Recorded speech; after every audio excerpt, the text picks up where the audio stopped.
Handog ng Radyo Pilipinas World Service ang programang Global na Tayo. Pag-uusapan, hihimayin, aalamin ang mga isyung pinag-uusapan ng bayan at dadalhin sa pandaigdigang plataforma. Global na Tayo, talakayang hindi lang pambansa, bagkus pang global community pa. Global na Tayo, dito sa Radyo Pilipinas World Service, ang online digital station ng Pilipino saan man sa mundo. Tara na, Global na Tayo. Muli po, isang mapagpalang pagbati sa inyong lahat at welcome na naman sa isa pang edisyon ng programang Global na Tayo. Ang programang Global na Tayo ay hatid po sa inyo ng Radyo Pilipinas World Service. Kami po ay isa sa mga himpilan ng Presidential Broadcast Service Bureau of Broadcast Services sa patnugot po ng Presidential Communications Operations Office. Ako po yung lingkod, Ray Sampang, kasama pa rin ng ating buong puwersa ng ating Global na Tayo team. Mula po sa ating Master Controller, kasama natin si Ms. Susan Aizon, ang ating pong Wirecast Operator, si Hero, and of course sa ating pong live audio streaming, kasama naman natin ang ating taga Laguna. Yan, walang iba kundi si Justin. Bakit ka nagtago, Justin? Anyway, and of course, syempre tayo po ay napapakinggan at napapanood ng live sa pamamagitan po ng ating Facebook broadcast live. Ano po sa inyo po mga Facebook browser, type lamang Radyo Pilipinas World Service. Ganyan rin po sa ating YouTube channel.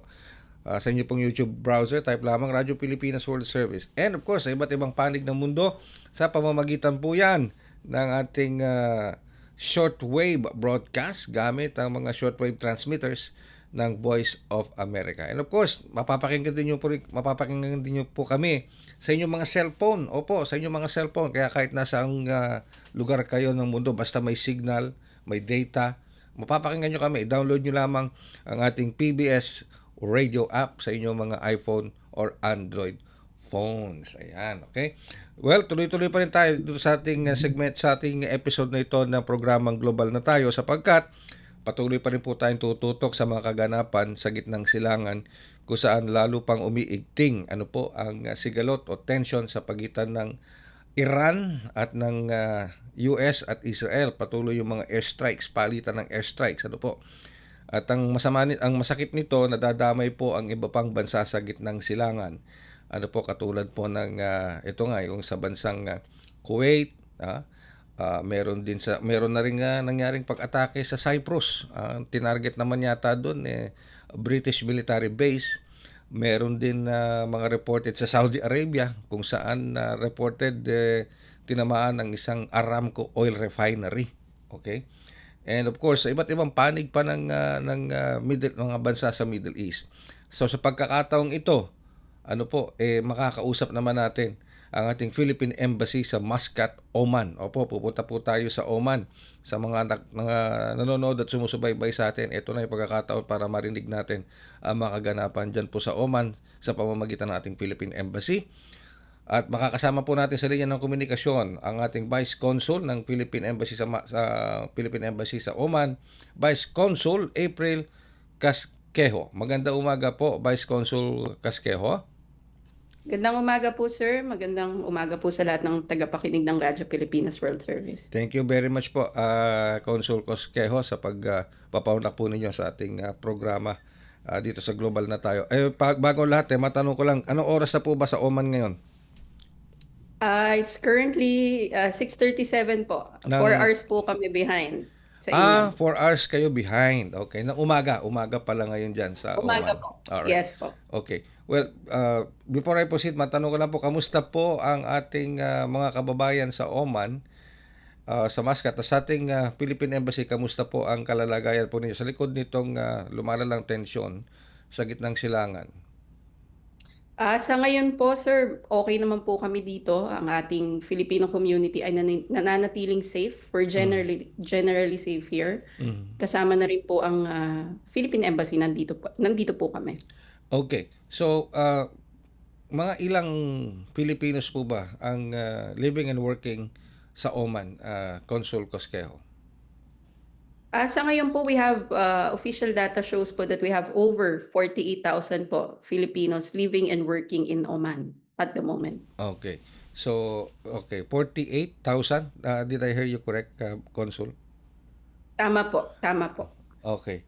Alright, sige po. Pero sa pagkakataong ito, so wala po kayong hindi po nakaranas ng airstrike ang Oman nitong mga nakalipas na let's say 3 to 4 days na, Vice Consul Casquejo? Marahil po nabalitaan na po ninyo na isa po sa mga port dito sa Mm. Oman, unfortunately po, no, ay naging target din po ng strike, pero mabuti na lang din po na wala po tayong Pilipinong nadamay dito. Mhm. Okay. So, pero ito pong port na ito, ano ba 'to? Meron bang malapit na US military base dito, Vice Consul? Wala naman pong US military base, pero isa po ito sa mga strategic ports po ng Oman, no. Duqm Port po, may mga Pilipino po, marami po tayong Pilipinong nagtatrabaho doon, ngunit sa pangyayari pong yun, agad naman pong nailikas ang mga trabahante nating Pilipino, kasama na rin ang ibang mga nationality. Okay. So, ang good news is walang nasaktan o nasawing Pilipino sa nangyaring pag-atake na 'yan. Airstrike na 'yan sa Wala Oman. po. Ayun, that's good. Pero meron po ba kayong mga paunawa nung nagsimula yung airstrike laban sa Iran and then yung retaliatory strikes ng Iran sa Israel together with other Middle Eastern countries, may mga pauna na po ba kayo kagad na coordination with our Filipino communities bilang paghahanda? Opo, we have a very active Filipino community here po dito sa Oman, no? At masaya rin po akong ibahagi na kami naman po ay in touch sa ating mga Filipino community leaders Mhm. dito sa Oman.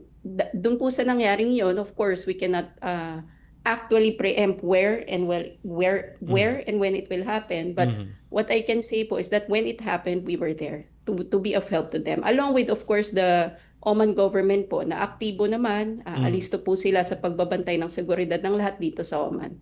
Alright. Parang parehas din ba yan ng halimbawa ng Israel, ng sabihin natin Jordan o dito sa mismong Iran na kapag merong mga drones o airstrike, meron ding siren na lumalabas. Ano ba yung protocol na ginagawa ng government of Oman para masiguro yung kaligtasan ng kanyang mga citizens, maging ng mga foreign workers sa Oman?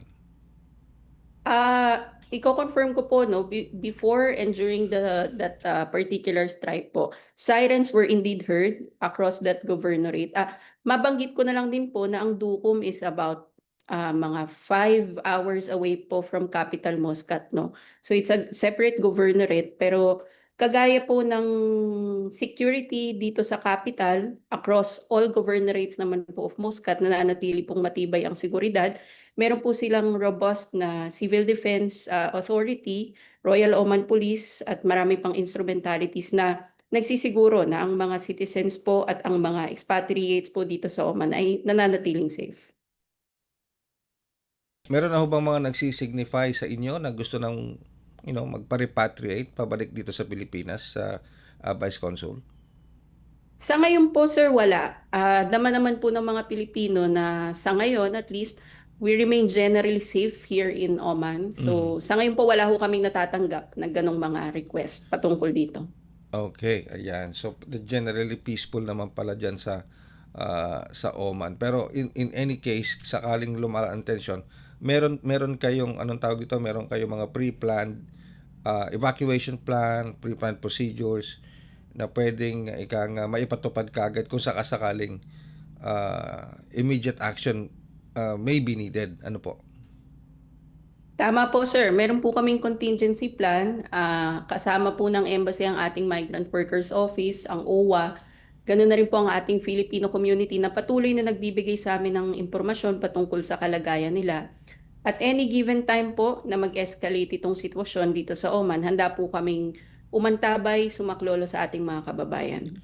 Alright. Ito pong mga nabanggit nating Filipinos living and working sa Oman. Ano po ba ang uri ng mga trabaho o profesyon na ginagawa o ginagampanan nila diyan sa Oman? Medyo nawala ho kayo, sir. Alright. Sorry, can you Okay, repeat po? okay, ulitin ko lang po yung tanong. Dun po sa mga nabanggit ninyong mga Filipinos natin living and working sa Oman, ano po yung mga profesyon o trabaho kanilang ginagampanan o ginagawa sa Oman? Karamihan po patungkol po doon lang specifically, no? Kasi dito po sa Oman, medyo varied po ang ating demographics ng Filipino workers, no? Mm. So, we have those working in the hospitality sector, hotels, Mm. restaurants. Of course, meron po tayong mga household service workers. Doon po sa Dukom, karamihan po sa kanila nagtatrabaho sa ports. Mhm. Meron po tayong mga engineers doon. Meron po tayong well, those working in the oil and gas industry po at Mhm. logistics Mhm. actually in that Mhm. port area. Mm. Uy, nabanggit niyo po, ano po, Vice Consul Casquejo, yung oil industry, itong Saudi, Aramco, nakaranas ng drone strike o itong nakalipas na araw, ay marami rin tayong mga Pilipino nagtatrabaho sa Saudi Aramco. Diyan ba sa mga oil industry natin sa Oman marami ring Pilipino nagtatrabaho tulad na nabanggit ninyo. Pero kamusta kaya yung kanilang preparation in case na magkaroon ng strike diyan? May coordination ba ang mga oil companies sa ating Philippine Embassy para masiguro itong kaligtasan ng ating mga Filipino workers diyan sa Oman? Opo. Siguro po ipapaliwanag ko po dito. Una po kasi sa lahat, ng first line of defense po natin is of course the measures undertaken by the Oman government, Yes, no? okay. Mhm. Pangalawa po, yung mga measures undertaken naman by the employers to of course ensure the immediate safety and security of their personnel Mhm. po, no? Mhm. Kagaya nga po ng nabanggit yung ating mga Filipino workers. Lahat po ito nakatutok po ang ating embahada. Nakaantabay po kami sa kondisyon nila nasaan man sila dito sa Oman. At any given time po, kung meron po kaming mabalitaan, marinig, makarating na balita patungkol sa kahit anong strikes, definitely po we will be there and we will be of assistance po. In terms of coordination, kami po ay nananatiling updated naman, no? Mhm. Kasi meron po tayong very robust Filipino community and communication channels. Bukas po ang ating embahada. Ayun. Ang Mhm. lahat po ng aming contact numbers, hotlines, MWO and other posts, embassy services po nakapublish po yan sa ating Facebook at nakakalat sa ating mga Filipino community across Oman po. Alright. Kamusta po ang coordination ng ating Philippine Embassy with the Department of Migrant Workers and OWA? Well, we are working po under the one country team approach po, Mhm. no? Hour by hour, minute by minute, we're always updated. Of course, we coordinate with each other all the time under the leadership of our ambassador. We work hand in hand po to ensure the safety, security, and welfare of our Filipino population po here in Oman. Ayun. Pero matanong ko lang din po, Vice Consul, ang ating bang Philippine Embassy sa Muscat, Oman, mayroong provision for a shelter just in case po na kinakailangang gamitin ito ng ating mga kababayang Pilipino? Mayroon po. Mayroon po tayong Ayun. shelter sa ating pong Migrant Workers Office, sa ating pong OWA. At Mhm. any given time po, they would need to have a temporary shelter. Meron po tayong maibibigay. Ayun, okay. And of course, itong pagbibigay din ng public service, consular service, public service, lalo sa mga ganitong klase ng sitwasyon, that will also require funding. Ano po? Meron naman tayong adequate funds under the Assistance to National Funds, Vice Consul. Meron po, sir. Tayo po ay handa. Hindi lang po ang embassy, no? Meron po tayong Migrant Workers Office at OWA dito.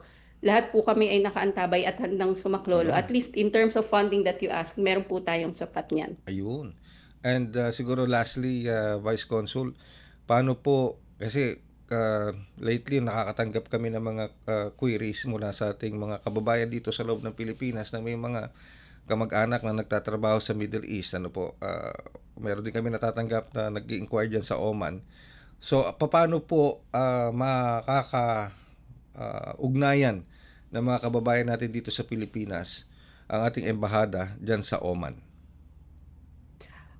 Una po, inaanyayahan ko po ang lahat na i-follow po ang aming official Facebook page, no? Ang aming pong updates nandun. Ang lahat ng aming contact numbers ay nandun din. Maaari po kaming tawagan. Kung galing naman sa Pilipinas, maaari po kaming i-WhatsApp. Very active po at responsive po kami sa lahat ng katanungan ng ating mga kababayan at kanilang mga pamilyang nag-aalala sa Pilipinas. Alright. And with that, so before I let you go, so we can generally say, ano po, Vice Consul Casquejo, na Oman is generally peaceful and ika nga, It is po. okay, and our Filipinos living and working there are safe and secured as of now as we speak. Ano po? That is correct po. Alright. Maraming salamat po, Vice Consul Casquejo, sa oras na pinagkaloob nyo sa amin. I know na napagising namin kayo na medyo maaga-aga. We appreciate very much na napagbigyan nyo po ang aming request dito sa ating programang Global na Tayo. Our sincere prayers for your safety and the safety of our Philippine Ambassador and all the officials and staff of our embassy in Muscat, Oman. Maraming salamat po. Maraming salamat po. Magandang umaga. Ang ating Vice Consul April Casquejo mula sa Philippine Embassy sa Muscat, Oman. Ayan, tuloy-tuloy pa rin po tayo sa ating programa. Magbabalik po kami makalipas ang ilang paalala.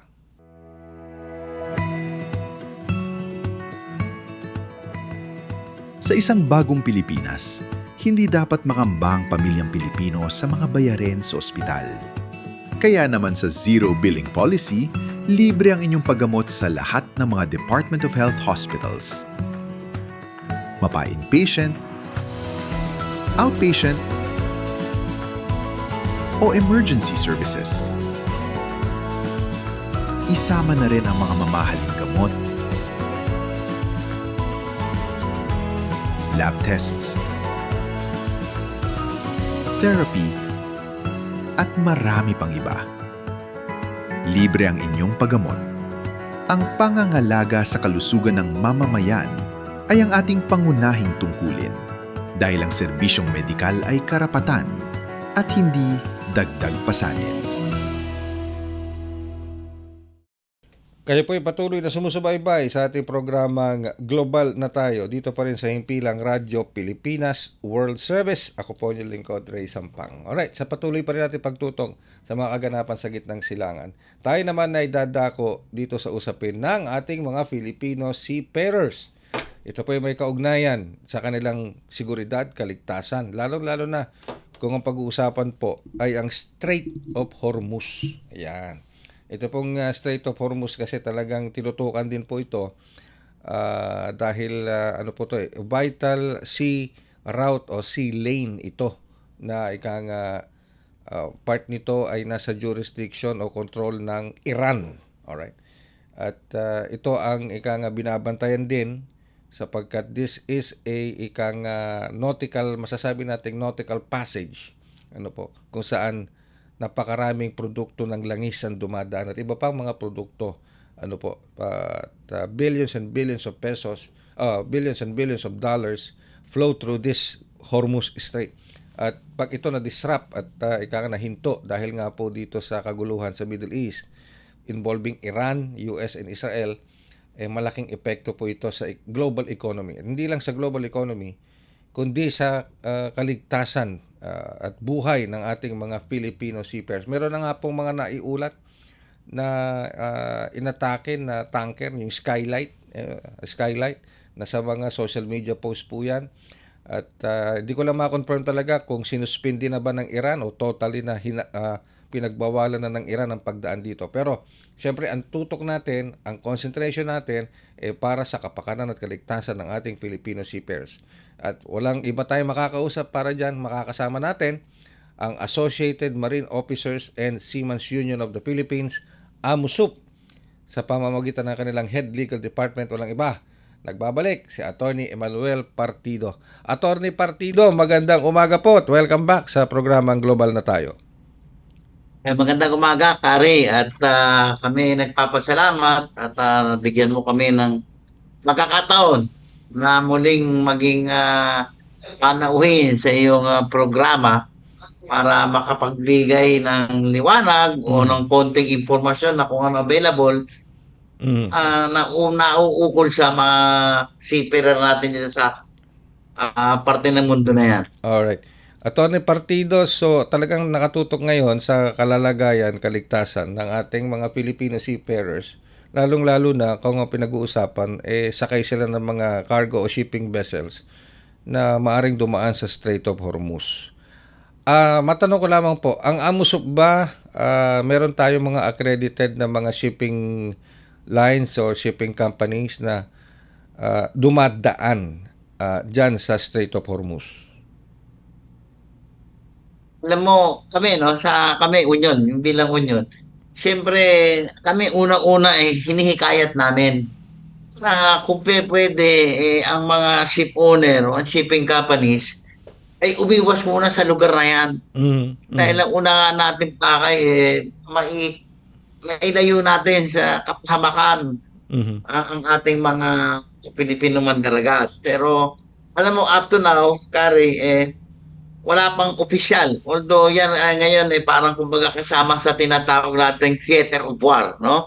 Pero wala pang opisyal na declaration ang ITF, IBF, IMEC doon sa coordinates ba. But nonetheless, kami ang posisyon namin dapat pag dumaraan diyan alam mo meron nang nilabas dati ang DMW ng mga advisory kung saan nakasaad, no?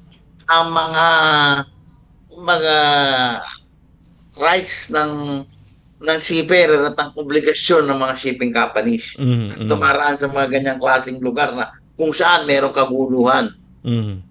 Alright. Kasi hindi lang naman sa Strait of Hormuz nangyayari ito, minsan harassment at pag-atake sa mga shipping vessels, Atty. Partido. Maski na dito sa Red Sea, di ba? Mga ilang mga ilang shipping vessels involving pa nga may sakay na mga Filipino seafarers ang naho-hostage nitong mga nakalipas na panahon. Pero sa pag ganito, Atty. Partido, ano ba ang karapatan ng isang Filipino seafarer para masiguro niya na magiging ligtas naman siya?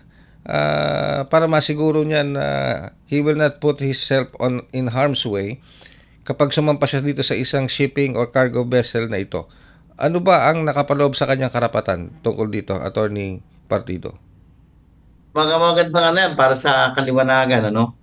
Unang-una, siyempre, ang seafarer, base sa inilabas ng mga advisory ng DMW, ito rin ay aming, kumbaga, inilagay din namin sa aming seabay. Unang-una, ang seafarer ay dapat mabigyan kaalaman o ma-inform siya na ang kanyang barko ay dadaan doon sa lugar na kung saan ay may kaguluhan. No? Prior to bago siya mapunta dapat may advance notice sila. Okay. So, pangalawa, dapat binibigyan siya ng karapatan humindi o mag-decline. Na baga magpatuloy ang kanyang kontrata muna doon sa lugar ng kung saan may kaguluhan. Ngayon, kung siya naman ay lumayag sa lugar na yon, ay ang basic wage niya ay may bonus. Payable for 5 days minimum, tapos may kapag mas matagal. Pag may nangyari sa ating seafarer, no? Layo naman, pero alam mo naman, minsan sa mga ganyan kaguluhan, tulad na nangyari sa Skylight, pero pang tatlong ibang barko, no? Na tinamaan din. Double ang compensation nila for death and disability. Alright. Okay. Pero siyempre, hindi na dapat yan. Pati yung kanilang mga pamilya, agara, mabigyan ng impormasyon. Kung yung mga nakasakay, dapat mabigyan agara ng impormasyon, kondisyon ng kanilang anak na nakasakay sa barko. So, para ganun pala yun, bago lumayag, sumampa, alam ba, ako isang Filipino seafarer, sumampa ako sa isang shipping or cargo vessel, may kontrata ako sa kanila, pero tapos member ako under ako ng AMUSOP. Ibig sabihin, I should know beforehand na dapat masabihan ako na, dadaan tayo dito sa sa Red Sea o kaya sa Strait of Hormuz. Dapat pala na-inform ako beforehand. Tama ba yung intindi ko doon, Atty. Partido? Makakari, kasi kailangan ma-inform siya bago siya lumayag, bago yung barko lumayag sa lugar ng Red Sea, para mabigyan ng pagkakataong makapag-desisyon kung siya ay sasama o hindi. Yun ang importante doon Binibigyan siya ng karapatan pumili o magdesisyon kung siya ay lalayag papunta ron or siya ay bababa. No? Normally, dapat niya ibinibigay yan sa pagkakataon na meron siyang pwedeng babaan. Alright. Okay. Yun nga din ang naglalaro sa isip ko, Attorney Partido eh. Di ba, nakapanik na ako ng barko, may kontrata na ako. Doon ba sa kontrata, hindi nakalagay doon na ah, ah, may karapatan akong malaman kung saan kami pupunta at kung halimbawa may ano ba yon, may legal fees ba yon na consequences sa akin kung sakaling hindi ako papayag na tumuloy doon sa direksyon na tatahakin ng barko. Normally, ang nilalaman ng kontrata ay basic terms and conditions, no? Na ikaw ay in-engage ng kumpanya for so much number of months, no? Mhm. Ito sahod mo, ito overtime mo, ito leave pay mo. Yung kasi mga paglalayag sa mga, kumbaga sinasabi nating definite ports or yung mga talagang yung na puerto kung saan pupunta yung barko, yan po ay operational, ano yan operational aspect yan. Mhm, mhm. Meron pagkakataon minsan na ang charterer, no? Nakapag-diskarga na rito, may biglang darating na notice oy, doon tayo sa susunod na pupunta sa kabilang puerto, sa Africa, Mhm. no? Minsan po hindi ganun kaano agad yung schedule ng barko. Kare. Oh, okay.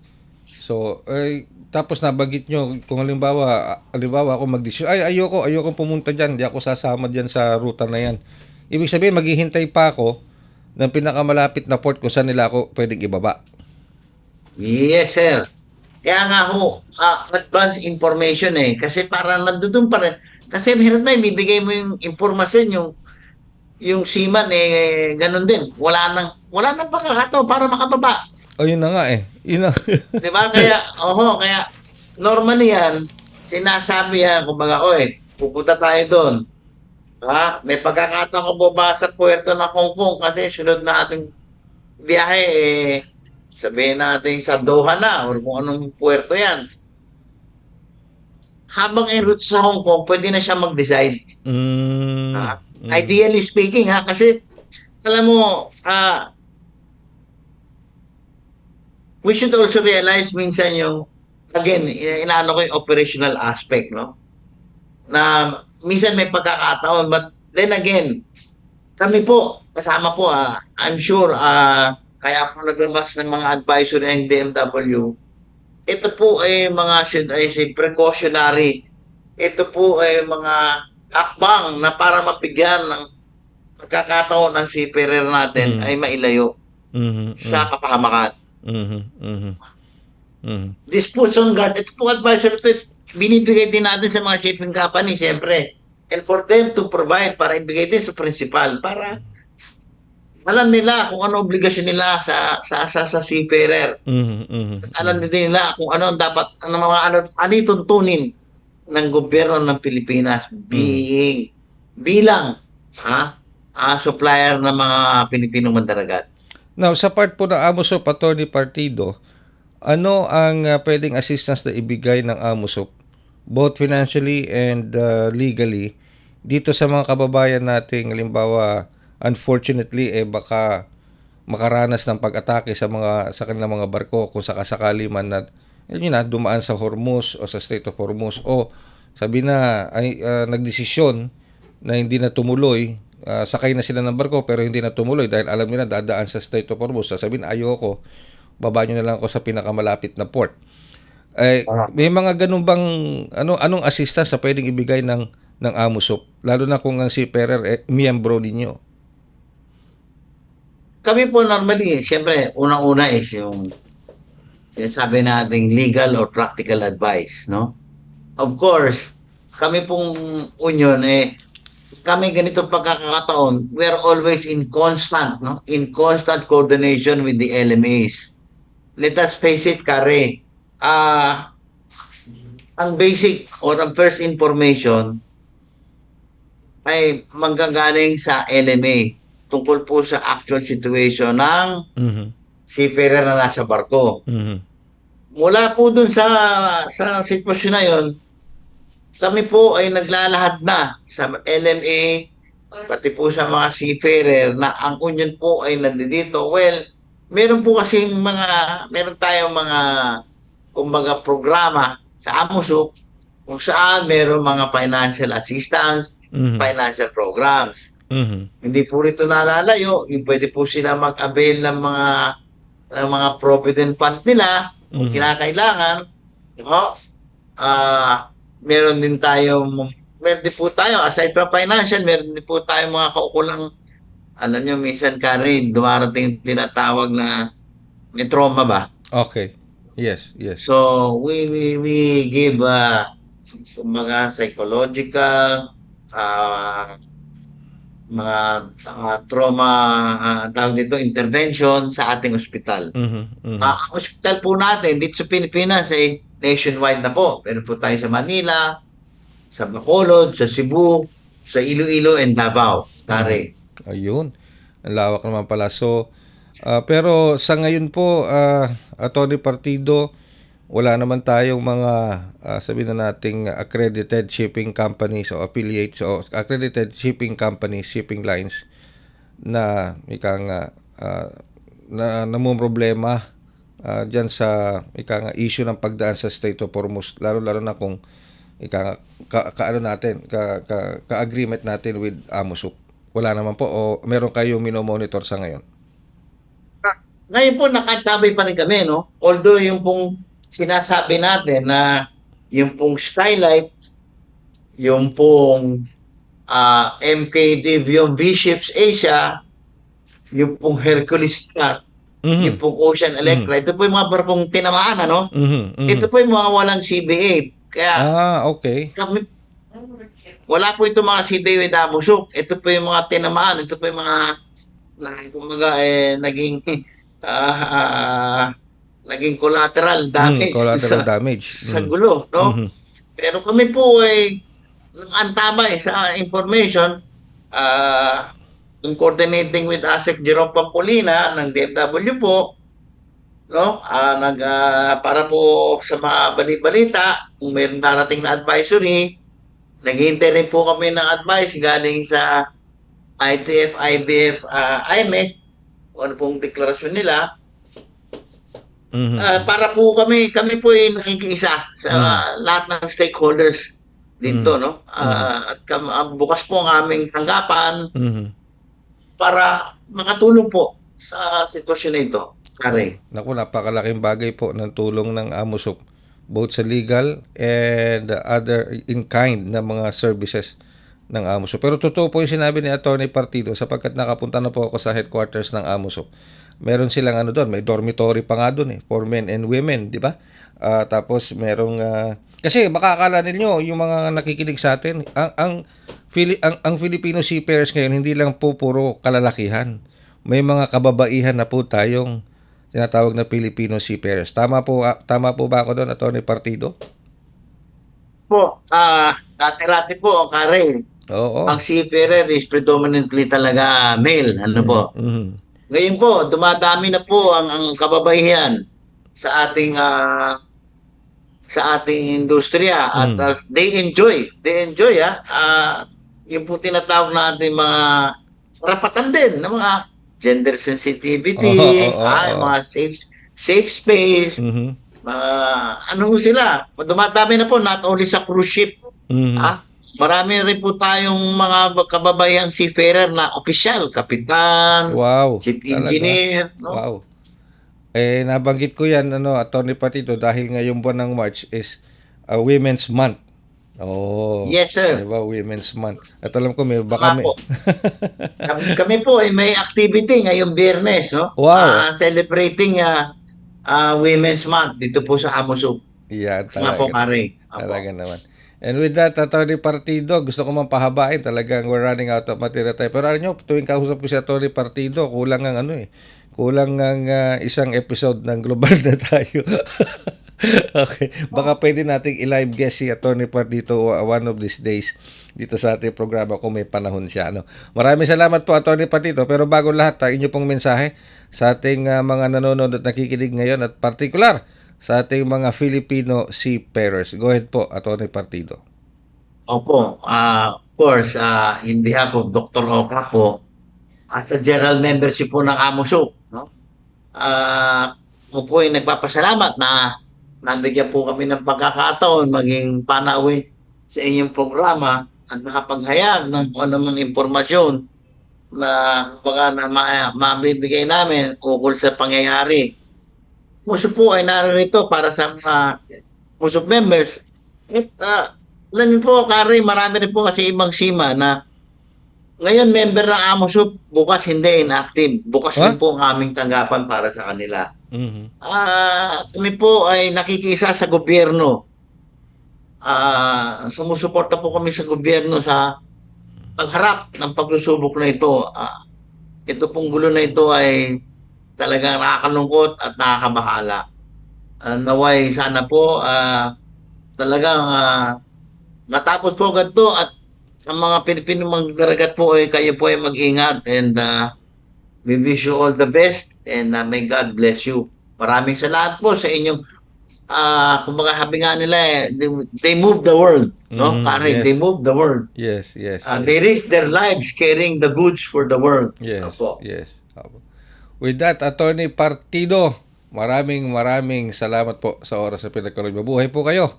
At ang Mabuhay. Musupat si President Oka, best regards kay President Oka. Maraming salamat po, Attorney Partido. Po, maraming salamat po, Kari. Mabuhay ka. Mabuhay yung programa. Maraming salamat po. Ayan po ang ating Head Legal Department ng Associated Marine Officers and Seamen's Union of the Philippines o AMUSUP, Attorney Emmanuel Partido. Dito po sa ating programang Global na Tayo. So, yun yun. Ngayon ko lang nalaman niya kasi hindi naman ako mandaragat, Filipino seafarer. Pero dapat pala nai-inform ang Filipino seafarer. Nasa ano yun? Nasa kanyang karapatan yun. At siguro nasa kontrata na rin yun. At unang-una, karapatan ng Filipino seafarer na ma-inform ang Filipino seafarer o kung sino man seafarer o particular Filipino seafarer, lalo na kung may CBA ang AMUSUP dun sa shipping line na yon, na ma-inform yung Filipino seafarer days before o bago pa sumampa ng barko na dito tayo dadaan, dito sa rutang ito. Halimbawa, ay baka sabihin, dadaan tayo dito sa Strait of Hormuz. Magulo dyan. Boss, magulo dyan. Wag dyan. Hindi ako sasama. Sabi niya. Hindi. Pero ganito gagawin. Ang ginagawa ng ibang shipping company, dadagdagan ko ang sweldo mo. Bibigyan kita ng hazard pay. Yun ang pang-engganyo. So, yung iba, sumasama. Yan. Tapos, kapag may nangyaring aberya, doon na po nagkakaroon ng problema. At doon na pumapasok ang mga assistance ng gobyerno sa pagtulong sa ating mga kababayan Filipino seafarers na nalalagay sa alanganin. Pero syempre, kapag ikaw ay isang Filipino seafarer, batay sa nabanggit ni Atty. Partido, lalo na kung ikaw ay member ng AMUSUP at may CBA ang AMUSUP dun sa shipping line na pinagtatrabahuhan mo, handang-handa ang legal at financial at ano pang assistance na pwedeng ibigay ng AMUSUP sa iyo at para sa iyong pamilya. Maraming salamat po sa inyong pagsubaybay sa isa pang edisyon ng Global na Tayo. Maraming salamat sa ating Global na Tayo team ngayong umagang ito. Muli po, don't forget to like and follow our Facebook page, Radyo Pilipinas World Service. And subscribe sa ating Radyo Pilipinas World Service YouTube channel. Muli po, itong inyong lingkod, Ray Sampang. Magandang umaga. Karinigan tayo ulit bukas. Handog ng Radyo Pilipinas World Service ang programang Global na Tayo. Pag-uusapan, hihimayin, aalamin ang mga isyung pinag-uusapan ng bayan at dadalhin sa pandaigdigang plataforma. Global na Tayo, talakayang hindi lang pambansa, bagkus pang global community pa. Global na Tayo, dito sa Radyo Pilipinas World Service, ang online digital station ng Pilipino saan man sa mundo. Tara na, Global na Tayo.